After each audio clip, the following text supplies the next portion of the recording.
Ladies and gentlemen, welcome back to the Crypto Kindness channel. My name is Jeff, and I'm very honored today to have the founder of Xen Crypto, Mr. Jack Levin, with me in the house. Jack, thank you for being here today. Glad to be here. Thank you. Yeah, absolutely. I'm really looking forward to talking about the crypto that's going to be launching here probably in the next 10 days, maybe 2 weeks. We're thinking probably the next weekend. So not this weekend that's coming up, not tomorrow, but the weekend after. That's wonderful. The name of the crypto is Xen Crypto, and I will share the website here in a moment.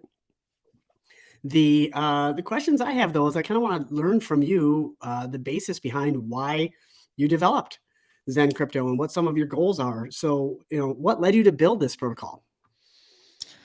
That is a very good question. So for a while, I thought about crypto and actually money in general. What is money? And I did some research, listened to a lot of economists, to people smarter than me in economics, and I kind of discovered that money, the way that we look at it, is really just the glue that binds society together. It's what gives us a civilization that we're experiencing today. Because it's really, I mean, if we asked Vitalik that question, he would have said that money is kind of like a game. It's basically a level to measure your economic energy that you can interact with in the world. And so I thought nothing is more exciting than starting a crypto foundation that actually focuses on the first principles of not just first principles of crypto or blockchain, but also first principles of what the economic energy really means for anybody. And the number one aspect of the first principles, or this management of economic energy, is self-custody. Your money and your economic energy belongs to you and only you. And blockchain has evolved to become the storage of that energy. And so what my foundation is trying to achieve is spread the educational knowledge out there to people so that they can understand how to use blockchain in the best possible way to store their economic energy safely and not to be lost among this landscape that is so rapidly developing. Okay. And your foundation is the Fair Crypto Foundation. That's the website I have up on the screen here. Fair Crypto Foundation, yes. And I thought about that name for a long time, and I thought I could have come up with really nonsensical crypto name, but I think to reach the masses, it really needs to be something that people can look at and understand immediately what this whole thing is all about. And so it's just the common words that together they have meaning. So perfect. You said a couple things there I would like to elaborate on. You talked about first principles of crypto. Can you please tell me what that means to you? So what it means to me is that there's some major concepts. So we talked about as one of the principles is self-custody. So self-custody means that you have passwords to your crypto. No one else is supposed to have it. So that's the first thing that we really want to educate people about is the knowledge that your passwords, your access to your own cryptography controls your economic energy. No one else controls the destiny of that energy besides yourself. So that's number one. Number two is that the blockchain has been designed to be trustless. Now, what does it mean? It means that you do not need to trust anybody's word, assuming that the blockchain verifies the transactions. Like, for example, if I send you some crypto, it will be recorded on blockchain. It will be anonymized because we can use the wallets that are not obviously connected to our names. But if I say, hey, did you get my funds? And you can say, no, I didn't get them. And then I would say, well, that's what we have on the ledger. So the blockchain literally recorded the transaction to the wallet that you have given me. And so do you need to trust me that I have sent it to you? No, you don't, because it's part of the ledger. Do I need to trust you to say that you didn't receive it or you did? No, because the blockchain has the consensus that confirmed our transaction. So understanding what that means is another first principle of crypto. Okay. And the third one, not the least important one, obviously, it's the censorship resistance.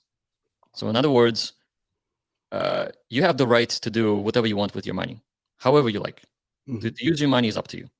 You should not be stopped by third parties in any way, shape, or form.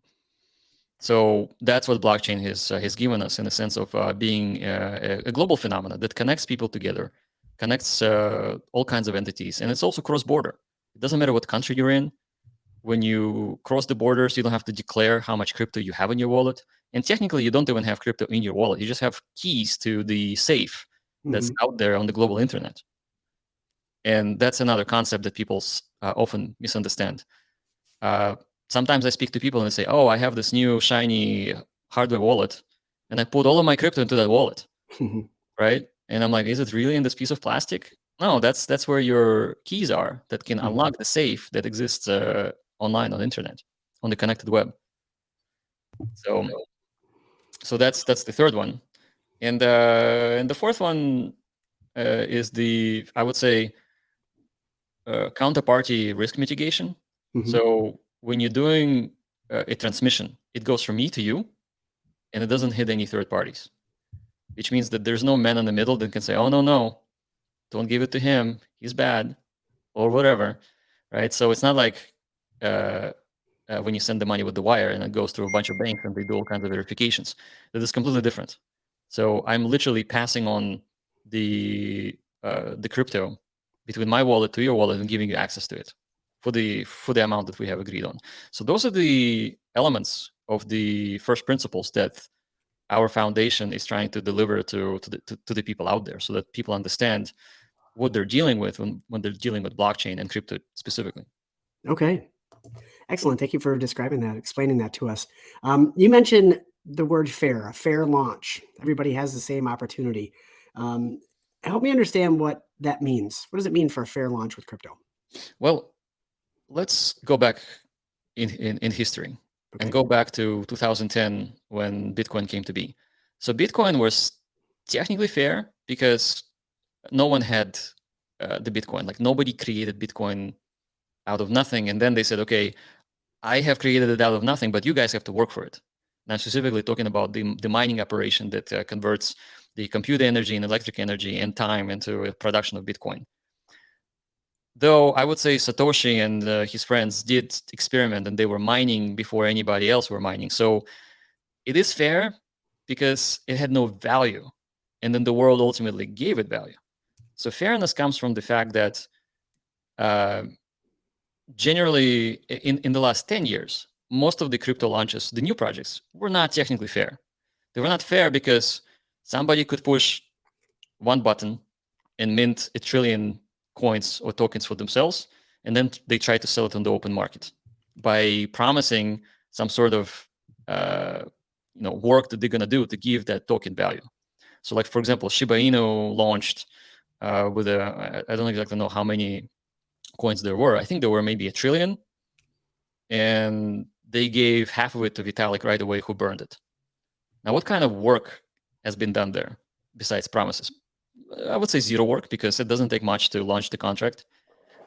So half of it was burned by Vitalik, but the other half, I would say top 20 wallets hold Shiba, and the rest of Shiba is being traded. Like, I would say 10 to 20% is really floating around and being traded.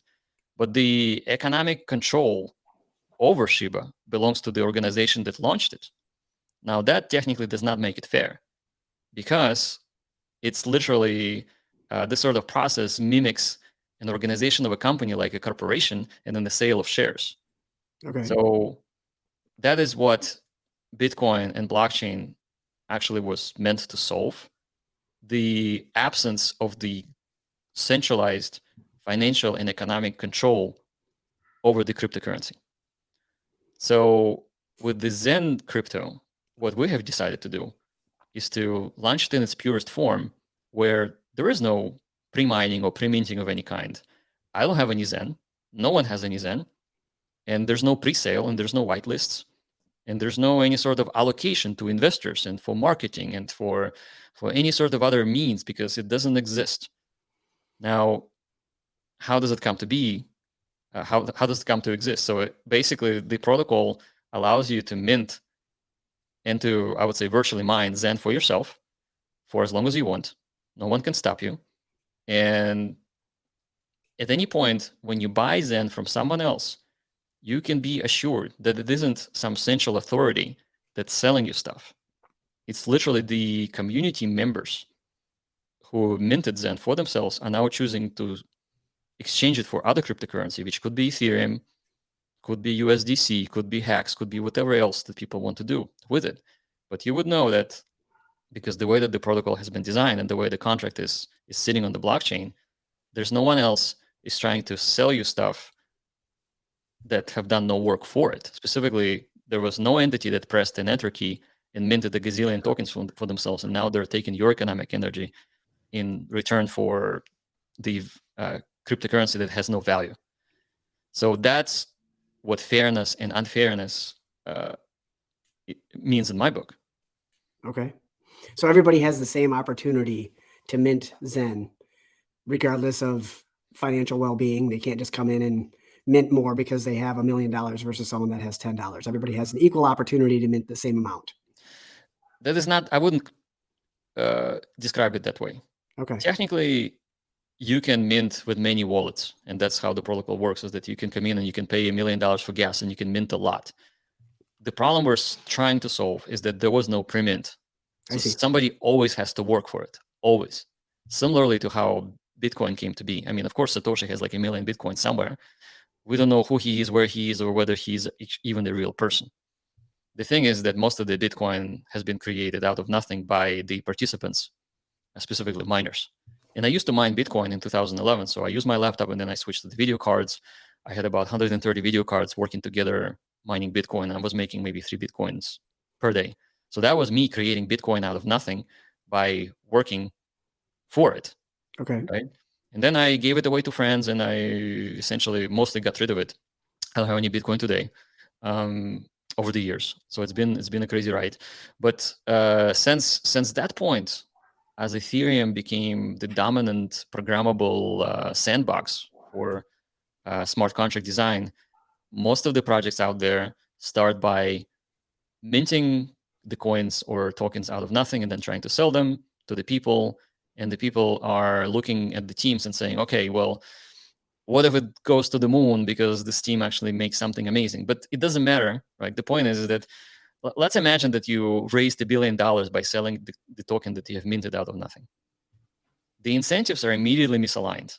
For that team to actually produce anything, like they have to weigh the aspect that should they disappear with $1 billion, they already made it out like bandits, right? Some people will actually end up thinking that rug pulling, is that what we call the sale of shitcoins out there for your hard-earned economic energy, is actually a business model, right? So you make something, you promise the world, you don't expose yourself, nobody knows who you are, where you live, and then you just disappear with everybody's money, right? And so this is something that what we're trying to do differently with Xen, is that we don't promise anything. We just say, here's the code. This code is open source. It's immutable. It has no admin keys. It lives on the blockchain, and anybody can participate and mint Xen for themselves within the parameters of that protocol. So that what makes it fair, because there's no entity that can all of a sudden dump a bunch of Xen that they have minted from zero. Okay, excellent. What is the long-term goal with Xen? What do you hope this achieves? I'm itching to say world's domination, but but just to be clear about this, I think Xen can become the dominant peer-to-peer cash in the world because the barrier to entry is so low. Okay. And through consensus that everything I say is true. You can verify it on blockchain. You will know that I have no admin keys and there was nothing pre-mined and pre-minted, which makes Xen immediately more valuable than any coin or token out there, just because you know that the economic energy or an attention that people have spent virtually mining it is really true to the core of blockchain operation. And so because the barrier to entry is so low, we have about 96% of the world that we can literally onboard. 96% is how many people are out there that haven't really touched crypto yet. So why not give them the crypto that they can experiment with and will not lose money on? And when I say you do not lose money on that crypto, you just pay for gas, and we pay gas for all of the blockchain interactions. It's to secure Ethereum. It's good, and it also burns half of it with the London EIP that they have released. Mm-hmm. And so, but you don't spend any money to buy Xen from anybody unless you choose to, which is also your right. But mostly, it's the crypto you don't lose your money on. And I think we had that conversation before. Remember when I mentioned it, that I'm working on something that you can't lose money on it? And there were a bunch of guys in the chat. They're like, wait a second, that sounds like a big giant scam. How can it be? And it can be. And the way that it can be is that it starts at zero. There is no supply and there's no value assigned to it. So how can you lose money on something that you haven't paid for? You probably can't. Yeah, that's amazing. The low barrier of entry, or essentially no barrier entry, just a little bit of a gas fee is the highlight of the project. Everybody can get in for a very low barrier of entry. Now, you've said two things: no admin keys or immutable code. Help us understand what that means and why it's important. Okay, well, basically everything I say could be misinterpreted in any way, and you don't have to believe me when the contract is deployed without admin keys and open source, and there's no way it can be changed, right? So it's immutable means that it's launched. It belongs to the blockchain. Technically belongs to the users of the blockchain to interact with how they see fit, and we have no influence on changing its mechanics. Like we can't stop it. We can't change the protocol to make more or less coins for you. The formula is very well explained. It will run the minting process, and it has the parameters that will make you more or less Zen based on your interaction with the protocol. So that is very important. I think that's how most of the projects should be. There should be no any sort of control. And for example, let's say that I have had admin keys where I could have minted more coins for anybody that I have chosen. And then I'm going to say, well, I'm a good guy. I'm the guy from Google. I don't need any money, and I really not going to do anything bad because it's going to look bad on me. Sounds reasonable, right? Mm-hmm. The problem is that I could lose my keys. They could be stolen, and then Yeah. somebody else could do all of those nasty things that they can't do, and they will, right? So the best protection for security is not to have any keys.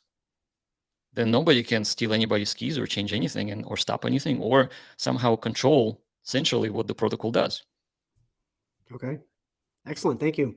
Now, you've mentioned that this is launching on the blockchain. You're actually planning to launch Zen on more than one blockchain. I believe Binance Smart Chain, Ethereum, Polygon, and it will be copied over to Pulse Chain when Pulse Chain eventually launches.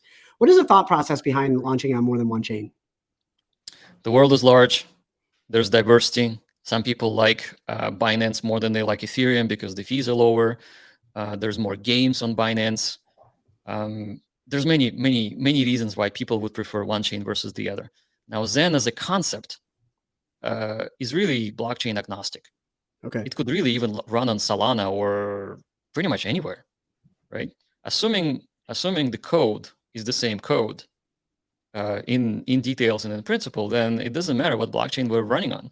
So we want to be blockchain agnostic so that we can reach the population that is otherwise would be unreachable. Like, for example, if we were to run only on Ethereum, some people would not ever use Ethereum because of the gas fees being, so different than, for example, Polygon.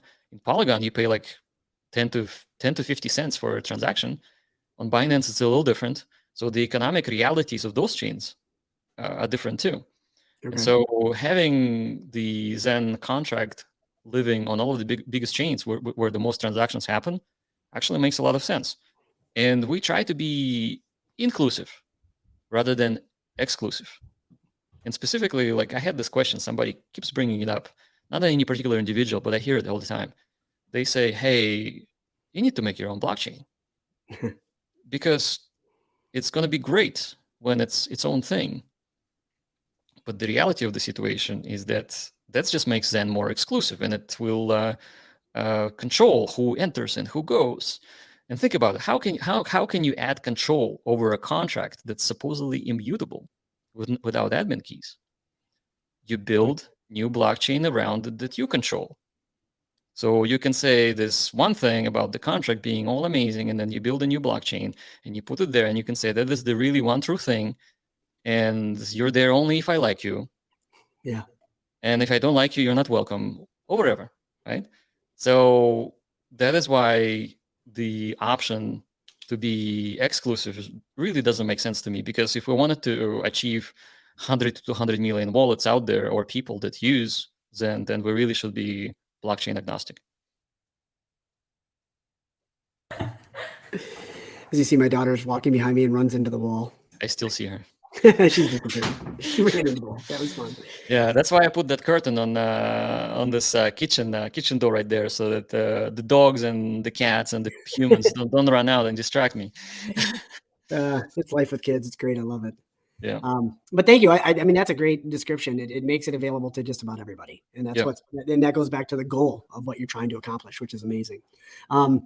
Knowing that at the very beginning, probably the first couple of years, I'd love to hear your opinion on this, but Zen is going to be basically hyperinflationary. How long do you think it's going to be before there's economic value assigned to it? And obviously liquidity pools need to be created in the Uniswaps and pancake swaps and stuff like that. But what are your thoughts and where do you see that kind of panning out? I think they won. Literally, they won. What is the difference between 0 and 1, actually? So if you imagine 0 and then you imagine 1, what is the difference between those numbers? Infinity. Exactly. So absolutely, there will be value because, number one, there was no Zen coins that was in existence before you make them.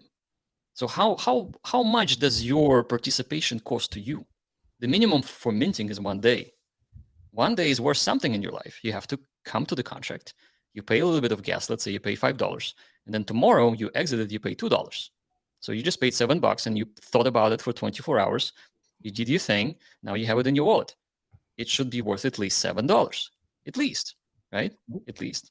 Plus all the time and the effort you spent thinking about it and doing the right thing. Clearly, it's not worth 0. Your time isn't worth 0. The money you spent for gas isn't worth 0. So there is value.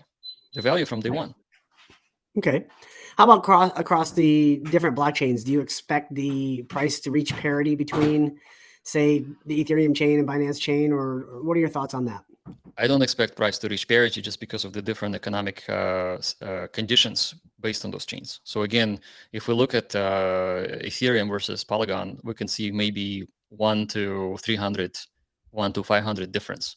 So anybody who is minting Zen on Polygon likely will be able to exchange that Zen for 1 to 200 ratio between the Ethereum Zen and Polygon.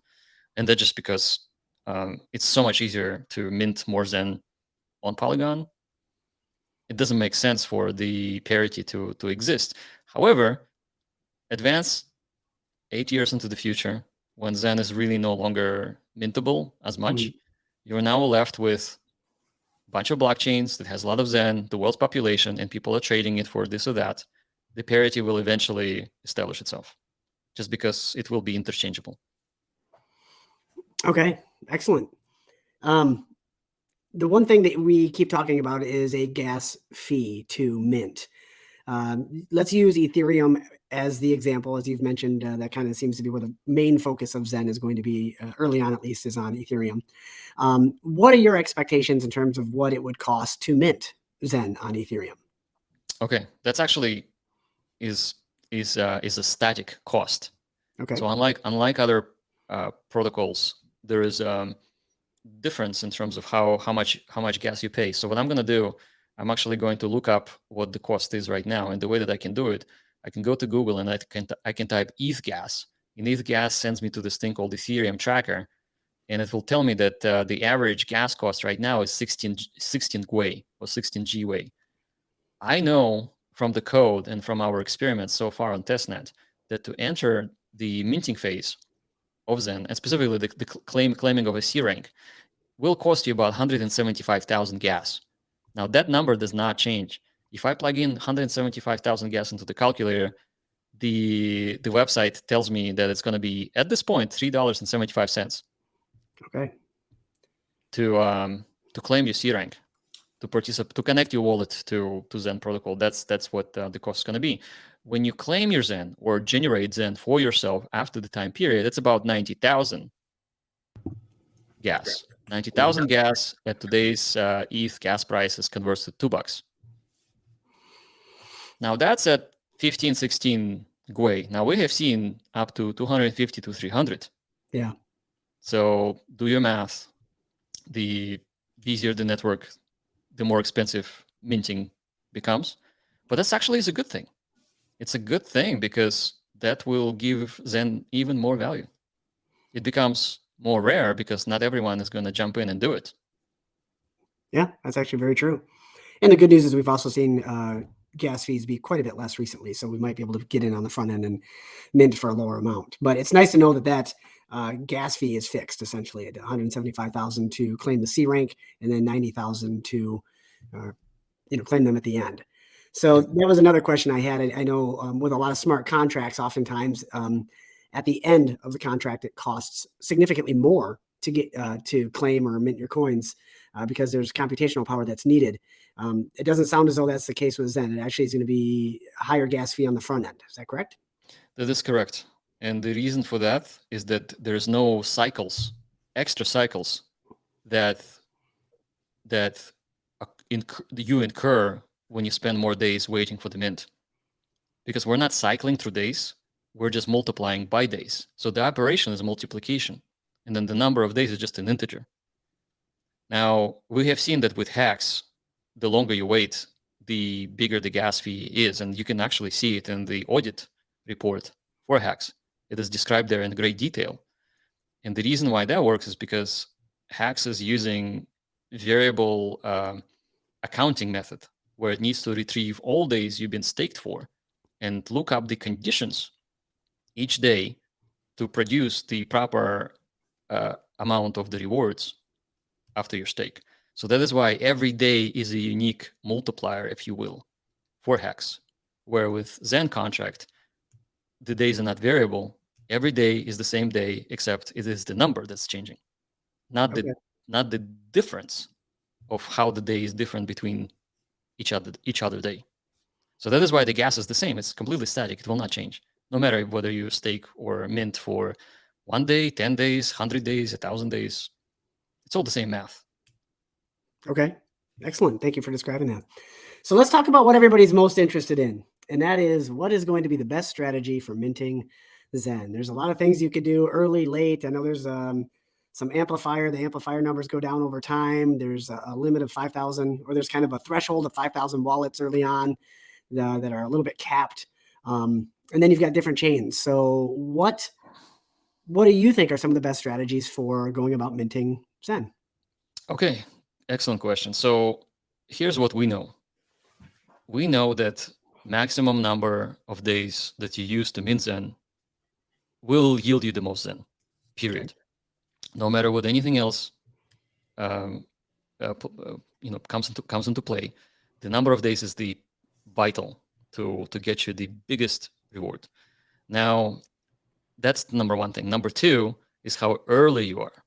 Like specifically, there is the AMP we call amplifier. This amplifier is set to 3,000 at the time of Genesis. Every day that amplifier ticks lower, it becomes less, and less. And so if you're waiting a year, you're going to be making about 20% less Zen. Actually, I take it back. It's going to be about 10% less. If you're waiting 4 years to jump into Zen, you'll be making half. And then after 8 years, you're not going to be making anything much at all.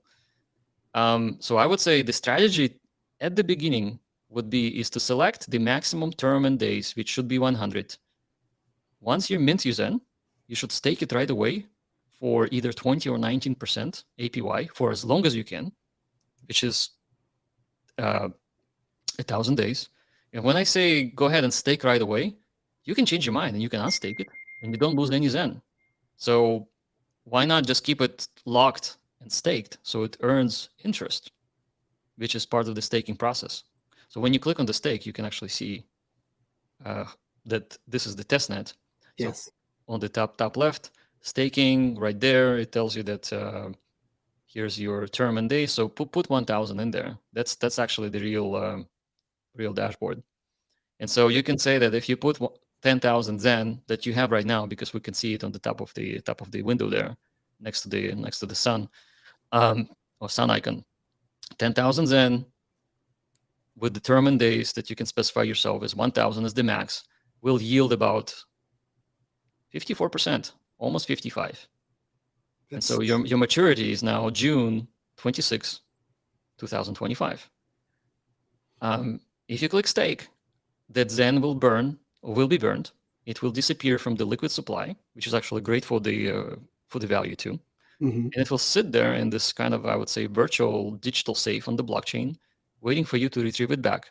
You have two options: wait until maturity, until the date that's being displayed, or unstake it early and then forfeit the yield. Now, if Zen all of a sudden is rallying and you feel like you want to sell it, you have no reasons not to do it. If you want to capture some other asset like USDC or ETH, Hmm. totally possible. There's no penalty. So there's no reason not to stake it ASAP. No reason. So maximize your mint by going with the longest delay, which is 100 days early on. Um, Now that's going to change over time, though. There is, a strategy of minting early versus minting late, because once you tell us about that. Once the contract has seen so many wallets, then you can actually extend the delay on the mint. Tell us about that. So the contract tracks how many wallets get attached and ever participated in the Zen protocol. We call that number global rank. Global rank, as soon as it hits 5,000, the term limit will open up to, I think it's very close to 300 days. So one other strategy is that don't forget that as soon as we hit that mark, the contract opens up the longer term limit for minting. And that's available to be read in our white paper. It's very, very clear how it works. It actually shows a chart with exactly how many days there will be. Do you want to take a look at it? Because it's actually quite interesting. A lot of people hate reading white papers because they're too technical. So I wrote that white paper specifically aiming to have normies figure out exactly what this whole thing is all about. All right. Okay, so you see how it starts at 5,001. Yep. 200 and what do we see there? 287 days is as soon as we hit that number, 5,000, it will immediately open up the mint term limit in days. Okay. And then when it hits, it looks like 800,005, 805 at the end, it's going to approach 400 days. And so that is how it looks. So it's rapidly giving you more days to play with. But the thinking, why did we restrict it to 100 days to begin with until 5,000? Like, why did we do it? We wanted Zen to be liquid so that people who are participating are forced to mint it within at least 3 months, or I would say 3 months and 10 days, so that people can actually mint, add it to Uniswap, liquidity pools, or start staking it and actually gain experience rather than locking themselves up, or at least anticipating 300 days plus. Because we didn't want Zen to be very illiquid to begin with. We want the liquidity to show up and then open up an option for the rest of the people to mint, to specify much longer mint terms. Because I actually believe that liquidity is a good thing. It allows people to experiment and do more things with the crypto. Excellent. So the best strategy, is it minting early or minting late? Is it better to be there day one when there's less participants and you're limited on the number of days that you can wait to claim, which is 100, or is it better to wait until that threshold of 5,000 has been hit and then delay your minting period out to 300 days? What are your thoughts on that? I think people will not be given much of a choice because we're going to hit 5,000 probably within the first day. Okay, maybe even within the first hour. Maybe. So, I mean, if that was 5 million, then that would be a different story. But it is 5,000. I mean, Okay. we already hit 5,000 on the testnet, and it's really only been running for 2 weeks. And testnet is barely used, Right. I would say. So that's not kind of like a question that we should worry about. I would say, hey, it doesn't cost you any money anyway, so go ahead and mint as much as you can, as early as you can. But be mindful that should there be a stampede of people wanting to claim vanity ranks like 555, whatever, right? Or be in the first 1,000 and then tweet about it. Because we do have a vanity tweets. There's like a little link on the dashboard where you can tweet your rank. Okay. Yeah, there is one. And be careful, because if everybody wants to do the same thing at the same time, guess what happens to the gas fees? They They go could up. quadruple. And do you want to spend so much money on gas just because you can't wait an hour or a day? Just be mindful about that. And by the way, on MetaMask, you can specify the gas limit so that your entry will eventually, or your transaction will eventually be executed, but you will not overpay in gas. So just be careful. Okay. Well, that's interesting. The vanity tweets. I didn't even realize that was a thing, but you know, Yeah, people are going to want to do that. yeah. I mean, think about it. It's like me being Google employee number 21, right? Yeah. So Ooh, it's a vanity number. Would I want to wait to join Google when it was much bigger and it made a lot more money and I could have gotten a bigger salary? No, I still want to be in like top 30, right? Or sure. top 50 or top 100 or even top 1000 was a good thing. So similarly with Zen, people may choose to jump in way early because it doesn't cost much, right? It costs like what, $5. Right. So why not jump in early and then say, hey, that's my AC rank. I am the Zen OG from day I'm the one. Zen OG. So are you, is the plan of your foundation, are you going to let the launch date and time be known? Or is it going to be, so that'll allow people to stack up and be ready? Or are you guys just going to launch it when it's ready so there's not a queue of people waiting to jump in? The way that we have been communicating with our community is that we have said that we need to pass the audit, which I would say we did pass the audit. We just need to make one minor correction. Once we get the audit finalized, which we will early next week, we will set up a countdown, which is going to be 3 or 4 days before the actual launch, and then launch on the weekends. So right now, people are given an opportunity to play with the testnet and to understand the strategies and to understand all of the interior mechanics of the protocol. So we want people to really get into the nitty gritty details so that they're ready with their money. I mean, you may think that $5 is inexpensive, but every dollar matters. If you made that dollar in your lifetime, it should matter to you, and it matters to us how you spend it. So we're not going to drop something on your head and say and create this sort of scarcity mentality that if you're not there early enough, you're just not going to be the OG, right? I think everybody deserves the fair start, and that's what we're trying to do here. And so the announcement will be days before we launch, specifically days. Like we could have said, okay, there it goes, whatever you Right. want, right? And sometimes, like with NFTs, they get sold out like within seconds. Well, first of all, we have unlimited mint, and it's really only limited by time. But we really value the community, so we want the community to feel good about it. So there's no this sort of rush to jump in. Excellent. And that goes with the ethos of what you're trying to do is let it be fair and let everybody know. It needs to be fair, Yeah. absolutely, because the seeds that we're planting in right now will allow the protocol and the system to have a solid foundation and to grow into something bigger than all of us, or any particular single organization or group or an individual. And so we need to do it right to start with. That's amazing.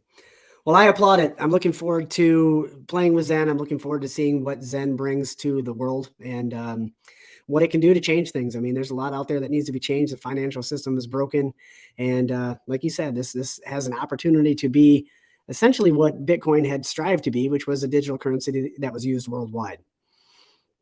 That's a Yep. heck of a goal, and I applaud Yeah. you for trying. I Thank love you. it. Well, That yeah. wraps up the questions I have, but that doesn't mean there's more information that should be known. Is there anything that I didn't ask that you think is important for the community to know? I think we touched on most of everything, and I'm sure there's many other questions that could be discussed. But I would say our community is very solid on Telegram, so just join Zen Crypto Talk. The Telegram channel is linked off my Twitter profile at Mr. Jack Levin. So just go there and join us. Most of the questions have been encoded in the shortcuts, like you can type in bang and then how to, or bang and testnet, and the community has been great. I mean, I would say in my whole startup career in the last 20 something years, 25 years or longer, I have never seen such energy and dedication to making the information available and just to be helpful to the rest of the people. And the community just been so welcoming to the rest of the people out there. It's just incredible. The volunteers have created zencrypto.io. There's a Polish group that got formed. They have received 1,500 people just within days. So there's a Vietnamese group. I just saw the Japanese group is being formed. They're translating everything in Japanese. I mean, literally, I wouldn't say that we're becoming a worldwide phenomenon, because there's no we, right? Yeah. But together there is us, and what binds us together is the fairness and the sort of social glue and the idea that connects and resonates with every individual. And I think that's where the power really is. Wow. That's powerful. That's really neat. I am excited to see how this pans out. Awesome. Me too. Well, thank you very much for being here with me today. This has been a great pleasure. I look forward to staying in touch with you and doing more videos and growing this thing together. Anything I can do to help, I'm here. Awesome. Thank you.